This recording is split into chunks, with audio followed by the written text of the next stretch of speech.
লুচ্চা। আমার চুয়াডাঙ্গার কথা বলি। আমার চুয়াডাঙ্গায় জামাতের প্রার্থী হলো একে অ্যাডভোকেট রাসেল ভাই, আর বিএনপির প্রার্থী হইল গিয়া শরীফুজ্জামান শরীফ। তিনি একাধারে চাঁদাবাজ, ধান্দাবাজ, দখলবাজ, টেন্ডারবাজ, সবশেষ ধর্ষক। ধর্ষণের অভিযোগ করেছে এক নারী। কেন অভিযোগ করেছে? সেও বিএনপি করতো, স্কুল শিক্ষিকা, গান গায়, শিল্পী। সেই নারীকে আপনার ধর্ষণ করার অভিযোগ করার কারণে তাদের স্বর্ণ চোরাচালান এই মামলায় ঢুকাই দিয়ে তারা জেলে রেখেছে, এখনও জেলে। এই সপ্তাহে হয়তো বা সে ভালো একটা সুসংবাদ পাইতে পারি, সে সম্ভবত বের হবে। তো এই ব্যক্তির যদি আপনি জামাতের রাসেল ভাইয়ের কাছে যদি আপনি শরীফ ধর্ষককে দাঁড় করান, তো মানুষ কাকে ভোট দিবে? সারা দেশে তো একই অবস্থা। এই যে মির্জা আব্বাস আর পাটোয়ারি তো কোনো রিক্সাওয়ালার কাছ থেকে চান্দা নেয় না, কোনো দোকান থেকে চান্দা নেয় না, ফুটপাত থেকে চান্দা নেয় না। চান্দা আব্বাসের কাজে চান্দা নেওয়া। সারা জীবন চান্দাবাজি করেছে, এখনও চান্দাবাজি করে। এই যে আপনি ওনারা অনেক সময় বলে বেড়ান যে জামাতের লোকজন হইল গিয়া কিচ্ছু করে না, জামাতের লোকজন কোনো কষ্ট করে নাই, জামাতের লুকিয়ে লুকিয়ে আরামে তারপরে আওয়ামী লীগ সেজে তারপরে রাজনীতি করেছে। জামাতের কয়জনের ফাঁসি হয়েছে, জামাতের কতজন জেলে গিয়েছে, জামাতের কতজন রিমান্ডে গিয়েছে, জামাতের কতজন গুম হয়েছে, কতজন অঙ্গ হারিয়েছে, এটা হিসাব করতে চাইলে হিসাব করেন, তাহলে বুঝবেন যে কাদের উপরে কত নির্যাতন হয়েছে।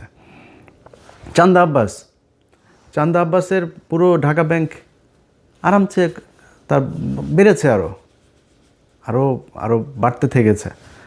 তারপরে আপনি এই যে মীর কাশেম আলী, তার ছেলে পর্যন্ত আপনার গুম হয়ে একদম কী অবস্থায় বের হয়েছে আপনারা দেখেছেন সেগুলো। তো এই অবস্থা, এটা হলো জামাত আর বিএনপির মধ্যে। আপনি ধরেন হাইপোথেটিক্যাল কথাবার্তা বাদ দেন, জামাত আর বিএনপির সাথে আমরা যে প্রতিদ্বন্দ্বিতা করব, কারণ একজন বিএনপির ভাইকে আমি বলবো যে মানে আমি কিন্তু চাই যে সব রাজনীতি, খালি বিএনপি একা না, আমি চাই আওয়ামী লীগও যদি বাংলাদেশে কোনো দিন রাজনীতি করে, জাতীয় পার্টির রাজনীতি, সব রাজনীতিবিদদেরই মানে ঠিক জায়গায় আসতে হবে। ভাই আপনি চোর বাটপার সে আগের ধান্দাবাজ এগুলো নিয়ে আমার যদি বলতে বলেন, মানে একটু সেফ জোনে থাকার জন্য বলি, নাহলে 100% বলে ফেলতাম। 99.9% আপনার চোর, জাস্ট চুরি করার জন্য এখানে রাজনীতি করতে আসে। একদম সব, বিএনপি বলেন, আওয়ামী লীগ বলেন, জাস্ট চুরি করার জন্য রাজনীতি করতে আসে। আর জামাতকে বলা হয় জামাতও নাকি ওরা হয়েছে চাঁদাবাজি করে, জামাতও নাকি চাঁদাবাজি করে। জামাত চাঁদাবাজি কেমনে করে? ওই যে ইয়ানত নেয়, এটাও বলে চাঁদা। তো ও ইয়ানত নেয়, ওর পকেটের টাকা দিয়ে ও সংগঠন করে, রাজনীতি করে। আর আপনি মানুষের টাকা নেওয়ার জন্য রাজনীতি করেন, মানুষের কাছ থেকে চাঁদা নেওয়ার জন্য রাজনীতি করেন। এগুলি বলে কি আপনি বুঝাইতে পারবেন? জামাতটা আপনি বলবেন 71-এর রাজাকার, এগুলি বলে কি আপনি আমার জামাতটা পেছনে নিতে পারেন? মানুষ কেন যেখানেই যায়, যেখানেই শুনেন জামাতকে, আমরা এবার জামাতকে ভোট দিব, জামাতকে ভোট দিব, হ্যাঁ, মানে এরা আবার বলে বট বাহিনী দিয়ে এগুলি করা হয়। তো ডাকসু নির্বাচনে কি হয়েছে? ছাত্র সংসদ নির্বাচনগুলো সব জায়গাতে কেন এই ভরাডুবি? সবশেষ যকসু নির্বাচনে সবাই মিলে, ওই যে বিকাশ, নুরু টুরু সব কটার দল মিলে এসে তারপরে শিবিরের বিরুদ্ধে লাগলো, তাও পারল না। তো কেন হচ্ছে এরকম? এটা এমনি আপনার কি মনে হয় জাহাঙ্গীরনগর বিশ্ববিদ্যালয়, ঢাকা বিশ্ববিদ্যালয়, সব বিশ্ববিদ্যালয়গুলোতে সবাই শিবির করে, এখন সবাই জামাতে যোগ দিয়েছে? নো, কি করেছে? তাদের এই সাধারণ মানুষ যারা, সাধারণ ভোটার যারা, তারা দেখেছে যে ছাত্র দলের চরিত্র আর ছাত্র শিবিরের চরিত্র, না, এটা তো আকাশ পাতাল পার্থক্য। আমরা তো যা শুনি সব মিথ্যা কথা। এদেরকে বলা হয় এরা হইল গিয়া এই 71-এ ওর মারে এটা করেছে, ওর বোনেরা এটা করেছে, খুঁজে পায় না। সারা বাংলাদেশে যে মেজর আখতারুজ্জামান, তিনি এদিন একটা কথা বলেছেন যে ভাই 71-এ জামাতে ইসলামের সংগঠনের সব মিলায় লোক ছিল না 300 জন, তারা 64 জেলায় একদম সংগঠন করে, এই যে রাজাকার বলা হয়, রাজাকার জিনিসটাই তো মানে বিকৃতভাবে উপস্থাপন করা হয়েছে। রাজাকার ছিল পাকিস্তানি বাহিনীরা, এই যে ব্রিজ কালভার্ট যেগুলো ভেঙে দিচ্ছিল মুক্তিযোদ্ধারা, এগুলো রক্ষণাবেক্ষণের জন্য তাদের ইউনিফর্ম ছিল চৌকিদারদের মতো। আপনি মেজর আক্তার নিজেও এই কথাটা বলেছে, এটা এর আগেও আমরা বিভিন্ন বইতেও পড়েছি, আপনি বিভিন্ন বিদেশি যেসব ডকুমেন্টারিগুলো ছিল তখনকার, সেগুলো তো গেলেও দেখবেন। এটা কোনো রাজনৈতিক দলের ছিল না, জামাতের কোনো সংগঠনই ছিল না তখন সেইভাবে, মানে জেলা ভিত্তিক। ঢাকা শহরে একটা ছোট্ট একটা ছিল, ওইটা নিয়ে তারা রাজনীতি করতো। তো এটাকে বানানো হয়েছে রাজাকার। তারা বিভিন্ন মানুষের হরিণ ধরে নিয়ে নাকি পাকিস্তানিদের দিয়ে কার মারে মারে করায়, তারপরে আকাম কোকাম করায় ওদের সজীব ওয়াজের জয় পয়দা হওয়া, এইগুলো বানানো হয়েছে। এগুলো তো ভাই মানুষ এখন বলে করা যাবে না। এখন করতে হবে কি? আপনাকে রাজনীতি করতে হলে ওর চাইতে বেটার কোনো রাজনীতি করতে হবে। জামাত ইসলাম এই একটা সংবাদ সম্মেলন করবে, ওদের একটা মিটিং হবে, ওদের দলের কাউন্সিল হবে, পদ দেওয়ার নাম বলার পরে সে জানেও না কিসের লবিং টবিং, সে জানেও না কে হবে, সে কান্না করে, নামাজ পড়ে, সেজদা দেয়। কেউ কারোর পক্ষে কোনো বিপক্ষে বিদ্রোহী প্রার্থী কোনো কিছু নাই। এনসিপির পোলাপান, অখ্যাত পোলাপান, চেনে না কেউ এলাকায়, কেন্দ্র থেকে সিদ্ধান্ত হয়েছে তাকে লক্ষ্মীপুরে এক আসনে দেওয়া হবে। বিশাল প্রভাবশালী জামাত ইসলামের বিরাট মানে হেভিওয়েট প্রার্থী সরে গিয়েছে। এই যে মাহফুজের ভাইকে দিয়েছেন, ওই আসনের যে জামাতের প্রার্থী, উনি ভীষণ জনপ্রিয়, দাঁড়াইলেই পাশ করবে এরকম একজন প্রার্থী।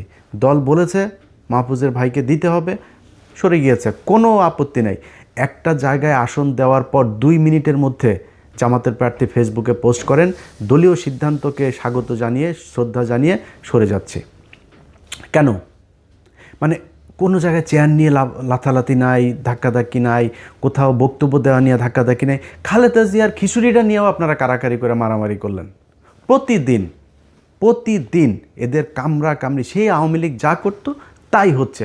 আপনি বলেন ভাই, আপনি আমারে যদি এমন বলেন যে ও ইলিয়াস বোধহয় জামাতের দালালি করে, ভাই বললে কোনো সমস্যা নাই, আপনি যার মনে চায় বলেন। আমি তো আপনাদেরকে বিএনপি ক্ষমতায় আসার আগে আওয়ামী লীগ থাকা অবস্থাতে সবসময় একটা কথা বলেছি কি, যে আমার খালি আমি রাজাকার হইতে রাজি, আমি পাকিস্তানি মিলিটারি হইতে রাজি, সব হইতে রাজি, যা বানাবি সব হইতে রাজি, কিন্তু আমার আওয়ামী লীগ খালি বানাবি না, আর কিছু সমস্যা নেই।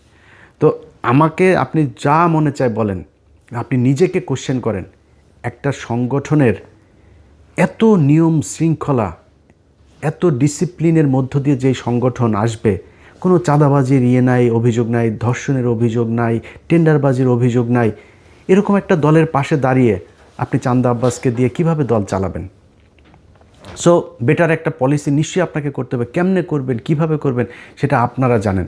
কিন্তু আমি মনে করি যে যদি নাকি আপনি মনে করেন বিএনপি ক্ষমতায় যদি আসেও তারপরেও বিএনপিকে ক্ষমতায় টিকে থাকতে হলে, পরবর্তী নির্বাচনে আবার ক্ষমতায় আসতে হলে, এখন অনেক চামচা অনেক তেলবাজেরা বিএনপির হয়েছে, যারা গত 6 বছরে যারা তারেক রহমানকে চেনেই না, তারেক রহমান লন্ডনের কি এরকমও বসে বসে টকশো করেছে, সেই সব লোকজনও এখন নিজেদেরকে স্বঘোষিত বিএনপির দালাল হিসেবে পরিচিত করার সুযোগ।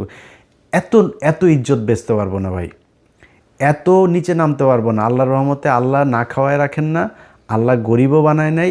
আল্লাহর রহমতে যতটুকু খাওয়ার দরকার হয়, আল্লাহ যতটুকু পড়ার দরকার হয়, যতটুকু নিজের চাহিদা আছে, আল্লাহর রহমতে করার মতো শক্তি আল্লাহ দিয়েছেন। আল্লাহ যেন এই জায়গায় রাখে, কারোর কাছে যেন চাঁদাবাজি ধান্দাবাজি হাত না পাতায়, তাইলেই হবে, আর কোনো কিছু দরকার নেই।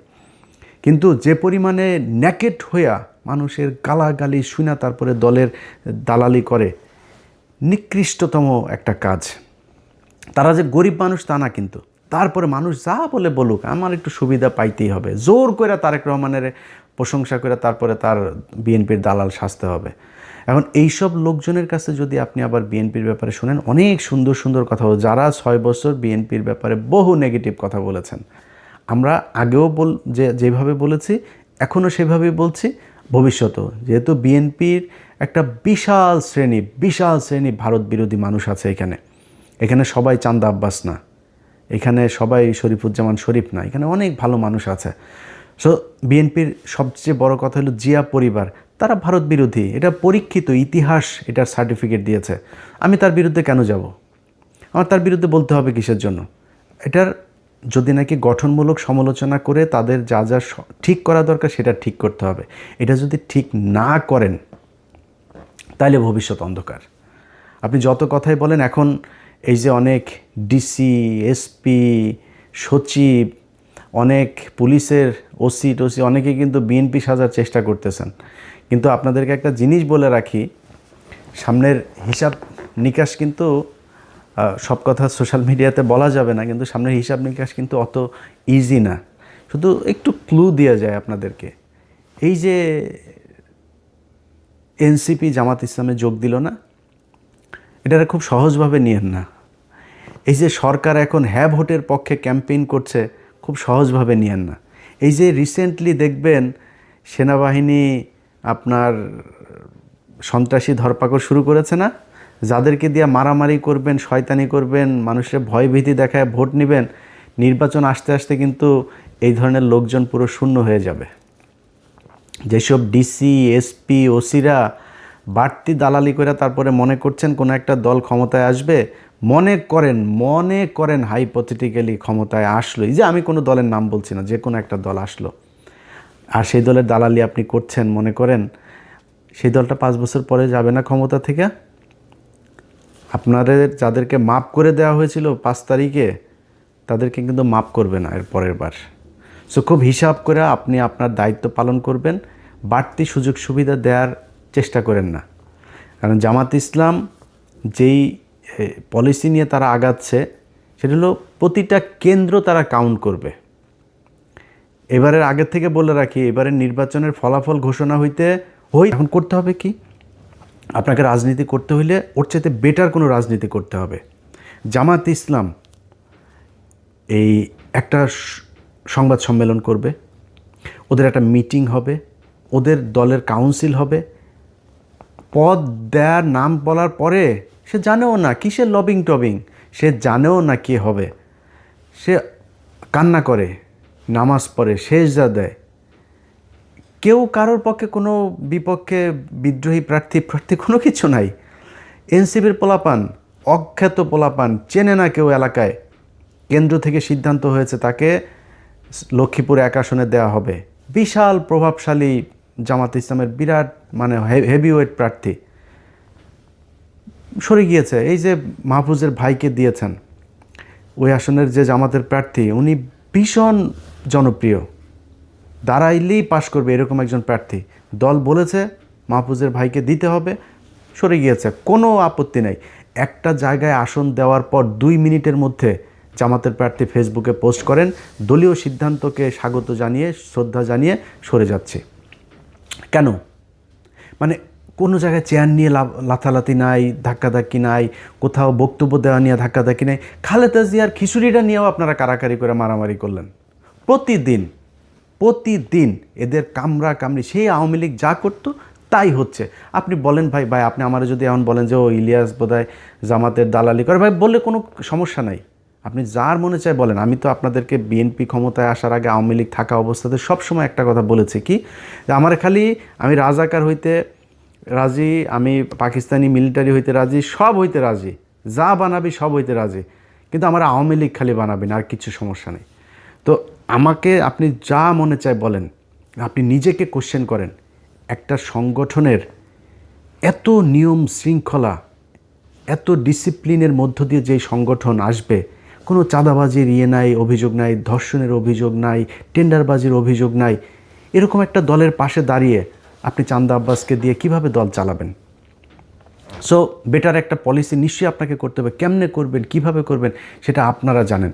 কিন্তু আমি মনে করি যে যদি নাকি আপনি মনে করেন বিএনপি ক্ষমতায় যদি আসেও তারপরেও বিএনপিকে ক্ষমতায় টিকে থাকতে হলে, পরবর্তী নির্বাচনে আবার ক্ষমতায় আসতে হলে, এখন অনেক চামচা অনেক তেলবাজেরা বিএনপির হয়েছে, যারা গত 6 বছরে যারা তারেক রহমানকে চেনেই না, তারেক রহমান লন্ডনের কি এরকমও বসে টকশো করেছে, সেই সব লোকজনও এখন নিজেদেরকে স্বঘোষিত বিএনপির দালাল হিসেবে পরিচিত করার সুযোগ। এত ইজ্জত বেচতে পারবো না ভাই, এত নিচে নামতে পারবো না। আল্লাহর রহমতে আল্লাহ না খাওয়ায় রাখেন না, আল্লাহ গরিবও বানায় নাই। আল্লাহর রহমতে যতটুকু খাওয়ার দরকার হয়, আল্লাহ যতটুকু পড়ার দরকার হয়, যতটুকু নিজের চাহিদা আছে, আল্লাহর রহমতে করার মতো শক্তি আল্লাহ দিয়েছেন। আল্লাহ যেন এই জায়গায় রাখে, কারোর কাছে যেন চাঁদাবাজি ধান্দাবাজি হাত না পাতায়, তাইলেই হবে, আর কোনো কিছু দরকার নেই। কিন্তু যে পরিমাণে ন্যাকেট হইয়া মানুষের গালাগালি শুনা তারপরে দলের দালালি করে, নিকৃষ্টতম একটা কাজ। তারা যে গরিব মানুষ তা না, কিন্তু তারপরে মানুষ যা বলে বলুক, আমার একটু সুবিধা পাইতেই হবে, জোর করে তারেক রহমানের প্রশংসা করে তারপরে তার বিএনপির দালাল সাজতে হবে। এখন এইসব লোকজনের কাছে যদি আপনি আবার বিএনপির ব্যাপারে শোনেন, অনেক সুন্দর কথা, যারা 6 বছর বিএনপির ব্যাপারে বহু নেগেটিভ কথা বলেছেন, আমরা আগেও যেভাবে বলেছি এখনও সেভাবেই বলছি, ভবিষ্যতেও, যেহেতু বিএনপির একটা বিশাল শ্রেণী ভারত বিরোধী মানুষ আছে এখানে সবাই চান্দা আব্বাস না, এখানে সবাই শরীফুজ্জামান শরীফ না, এখানে অনেক ভালো মানুষ আছে। সো বিএনপির সবচেয়ে বড় কথা হলো জিয়া পরিবার, তারা ভারত বিরোধী, এটা পরীক্ষিত, ইতিহাস এটার সার্টিফিকেট দিয়েছে। আমি তার বিরুদ্ধে কেন যাব? আমার তার বিরুদ্ধে বলতে হবে কিসের জন্য? এটার যদি নাকি গঠনমূলক সমালোচনা করে তাদের যা যা ঠিক করা দরকার সেটা ঠিক করতে হবে। এটা যদি ঠিক না করেন তাহলে ভবিষ্যৎ অন্ধকার। আপনি যত কথাই বলেন, এখন এই যে অনেক ডিসি, এসপি, সচিব, অনেক পুলিশের ওসি টসি অনেকে কিন্তু বিএনপি সাজার চেষ্টা করতেছেন। কিন্তু আপনাদেরকে একটা জিনিস বলে রাখি, সামনের হিসাব নিকাশ কিন্তু সব কথা সোশ্যাল মিডিয়াতে বলা যাবে না, কিন্তু সামনের হিসাব নিকাশ কিন্তু অত ইজি না। শুধু একটু ক্লু দেওয়া যায় আপনাদেরকে। এই যে এনসিপি জামাত ইসলামে যোগ দিল না, এটা খুব সহজভাবে নিয়েন না। এই যে সরকার এখন হ্যাঁ ভোটের পক্ষে ক্যাম্পেইন করছে, খুব সহজভাবে নিয়েন না। এই যে রিসেন্টলি দেখবেন সেনাবাহিনী আপনার সন্ত্রাসী ধরপাকড় শুরু করেছে না, যাদেরকে দিয়ে মারামারি করবেন, শয়তানি করবেন, মানুষের ভয়ভীতি দেখায় ভোট নেবেন, নির্বাচন আসতে আসতে কিন্তু এই ধরনের লোকজন পুরো শূন্য হয়ে যাবে। যেসব ডিসি, এসপি, ওসিরা বাড়তি দালালি করে তারপরে মনে করছেন কোনো একটা দল ক্ষমতায় আসবে, মনে করেন হাইপোথেটিক্যালি ক্ষমতায় আসলো, এই যে আমি কোনো দলের নাম বলছি না, যে কোনো একটা দল আসলো, আর সেই দলের দালালি আপনি করছেন, মনে করেন সেই দলটা 5 বছর পরে যাবে না ক্ষমতা থেকে? আপনাদের যাদেরকে মাপ করে দেওয়া হয়েছিল 5 তারিখে, তাদেরকে কিন্তু মাপ করবে না এর পরের বার। সো খুব হিসাব করে আপনি আপনার দায়িত্ব পালন করবেন, বাড়তি সুযোগ সুবিধা দেওয়ার চেষ্টা করেন না। কারণ জামাত ইসলাম যেই পলিসি নিয়ে তারা আগাচ্ছে, সেটা হলো প্রতিটা কেন্দ্র তারা কাউন্ট করবে। এবারের আগের থেকে বলে রাখি, এবারের নির্বাচনের ফলাফল ঘোষণা হইতে পারে 3 দিন লাগতে পারে, কমপক্ষে 3 দিনও লাগতে পারে এবারের নির্বাচনের ফলাফল। কেন লাগতে পারে? কারণ কিছু কিছু জায়গায় এরকম 2 নাম্বারই করতে পারে। হঠাৎ করে ডিসি অফিস থেকে একটা হয়ে যেতে পারে, ঘোষণা হয়ে যেতে পারে, অমুক 3.5 লাখ ভোট পেয়েছেন অমুক চান্দা আব্বাস। এখন চান্দা আব্বাস যে 3.5 লাখ ভোট পেয়েছে, এখন পাটোয়ারির ভোটগুলি তো জামাতের লোকজন তো প্রতিটা কেন্দ্রের ভোট তারা কাউন্ট করেছে, কেন্দ্র থেকে ফলাফল নিয়েছে, ঘোষণা দিয়েছে ওইখানে যিনি আছেন প্রিজাইডিং অফিসার। তো তিনি যে বললেন এই কেন্দ্রে ভোট হয়েছে হইলো, ধরেন সারা ওই ঢাকা 8 আসনে মনে করেন ভোটার হইলো 2 লাখ। এখন কেন্দ্র প্রতি কেন্দ্র হিসাব করে দেখা গেল পাটোয়ারি ভোট পেয়েছে 1.5 লাখ, চান্দা আব্বাস পেয়েছে 50,000। কিন্তু তার আগে ওইদিকে রিটার্নিং অফিসারের অফিস ঘোষণা দিয়েছে ঢাকা আসনের বেসরকারিভাবে বিজয়ী হয়েছেন চান্দা আব্বাস। এখন প্রতি কেন্দ্রের ভোটে ক্যালকুলেটর করে দেখা গেল যে ভোট বেশি পেয়েছে তখন কই যাবেন? সো এরকম 2-1 জায়গায় ঘটতে পারে, আর বেশিরভাগ জায়গাতেই এরকম করা যাবে না। খুব সুষ্ঠু একটা ভোট হবে, এটা মাথায় রেখে তারপরে নির্বাচনে কাজ করতে হবে। যাদের এই যে ঋণ খেলাপি টেলাপি যারা করে এখন নির্বাচন, এই যে হাসনাতের এইখানে ব্যাংকের কর্মকর্তাকে জোর করে আদালতে নিয়ে এখন বলানো হচ্ছে যে তার সাথে আমাদের মীমাংসা হয়ে গিয়েছে। যে ব্যক্তি এটা করছে সে ক্ষমতায় গিয়ে পুরো ব্যাংক খেয়ে ফেলবে। আমি তারা কেন বলতে, এই লোকটার গতকালকে একটা ভিডিও দেখলাম, একটা সাংবাদিক ছবি তুলছে, প্রচণ্ড খারাপ ব্যবহার করে সেই লোকটার সাথে করছে। এ নাকি মানে হুদাই মানুষজনের ধরে চর থাপ্পড় মারে, রিক্সাওয়ালা এদেরকে গাড়ি থেকে বের হয়ে যায়, রিক্সাওয়ালা ধরে থাপড়ে, মানে খুবই মানে বেয়াদব টাইপের লোক। তো এই ধরনের একটা লোক আপনার এলাকার এমপি হবে, এটা মানুষ মানবে যখন আপনার হাতে অপশন আছে। আগের হিসাব বাদ, আওয়ামী লীগের চোর ছিল, আপনি একটা বদমাশ ছিলেন, এটা অন্য জিনিস। এখন তো নিজেদের পকেটের টাকা খরচ করে ডিসিপ্লিন একটা দল আপনার অপোজিশনে। সো সেই সাধারণ মানুষগুলো যারা সুইং ভোটার, সেই সুইং ভোটারগুলোর সিদ্ধান্ত কোন দিকে যাবে, সারা জীবন কিন্তু এই সুইং ভোটারদের ভোটের মাধ্যমে এই দেশে রাজা নির্বাচিত হয়েছে, পরাজিত হয়েছে। সো এইবারও সেটাই হবে আমি আশা করি। এবং সেই সুইং ভোটাররা কোন দিকে ভোট দিবে সেটা আমার মনে হয় বিশ্ববিদ্যালয়ের ছাত্র সংসদ নির্বাচনগুলোতে কিছুটা দেখিয়ে দিয়েছে। আমরা বিএনপি এবং জামাত, তাদের মধ্যে সে আওয়ামী লীগ বিএনপির মতো অবস্থা, আওয়ামী লীগ জামাতের মতো অবস্থা কখনো ফিরে আসুক আমরা চাই না। একটা দল নির্বাচনে জিতে আসবে, যারা এক্সট্রিম কথাবার্তা বলে তারপরে এই দুই দলের ভেতরে গ্যাঞ্জাম বাজাইতে চান, আপনার সোশ্যাল মিডিয়াতে কমেন্ট টমেন্ট করে ভুয়া ফেক আইডি টাইডি খুলে তারপরে দুই দলের ভেতরে ডিজিএফআইয়ের কিছু আছে, আওয়ামী লীগের কিছু আছে, ইন্ডিয়ান কিছু আছে, এরা এগুলো করতে চায়। আমি সেই রাস্তায় কখনোই হাঁটবো না। বিএনপি এবং জামাত, এই দেশে দুইটা রাজনৈতিক দল থাকতে হবে। সো দুইটা রাজনৈতিক দল যেহেতু থাকতে হবে, আমি মনে করি বিএনপি এবং জামাত এই দুইটা আমার বেস্ট চয়েস। সো তাদের ভেতরে প্রতিযোগিতা থাকবে, প্রতিদ্বন্দ্বিতা থাকবে, কখনোই সে আগের মতো প্রতিহিংসা হবে না, আগের মতো মানুষ গুম হবে না, নির্বাচনে জেতার জন্য কাউকে আপনার ফাঁসি দিয়ে মারা হবে না, নির্বাচন করতে পারবে না এই জন্য কাউকে জেলে নিয়ে রাখা হবে না, জেলে নিয়ে স্লো পয়জন করা হবে না। সো এটা কোনো দিন যেন ফিরে না আসে বাংলাদেশে। হ্যাঁ, মারামারি হবে, দু চারজন মারাও যাবে, এরকম ঘটনা ঘটবে বাংলাদেশের মতো। এরকম মানে এখনও অর্ধসভ্য দেশগুলোতে তো এগুলো হবে, তৃতীয় বিশ্বে এটা খুব স্বাভাবিক বিষয় যে যেই সব দেশে এখনও রাজনীতিতে অনেক ব্যক্তি স্বার্থটার্থ থাকে, আর্থিক অনেক সুবিধা লাভের ব্যাপার থাকে, সেখানে হইতে পারে, কিন্তু সেই পরিস্থিতি যেন আর কখনো না হয় সেই আশা করি। সেই কারণেই আমি মনে করি যে সামনের নির্বাচনটা একটা সুষ্ঠু নির্বাচন হবে, এবং সেই নির্বাচনে আমার জন্য আমি আমার ব্যক্তিগত মতামত, যদি বিএনপি অথবা জামাত এমন একটা কিছু করতে পারে, তারা সেটা নির্বাচনের আগে নিশ্চয়ই ঘোষণা দেওয়ার দরকার নাই, দিবেও না। তাদের একটা একটা কি বলে কি সরকার, জাতীয় একটা সরকার টাইপের, যারাই ক্ষমতায় আসুক, দেখা গেল যারা সংখ্যাগরিষ্ঠতা পাবে তাদের প্রধানমন্ত্রী থাকবে। এরপরে কয়েকটা মন্ত্রণালয়, কতগুলো আসন পেলে কোন কোন মন্ত্রণালয় কাদের কোনটা থাকবে, এরকম কিছু মন্ত্রণালয়গুলো তাদের কিছু ভাগ দেওয়া এবং সবাই মিলেমিশে দেশটা চালানো।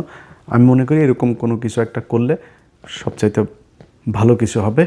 এবং আমার বিশ্বাস যে তারেক রহমান এবং ডাক্তার শফিকুর রহমান দুইজন, মাঝখানে ডক্টর ইউনূস তো আছেনই, তাদেরকে নিয়ে ভালো একটা নির্বাচন হবে এই স্বপ্ন দেখি। সবাই ভালো থাকবেন। আল্লাহ হাফেজ।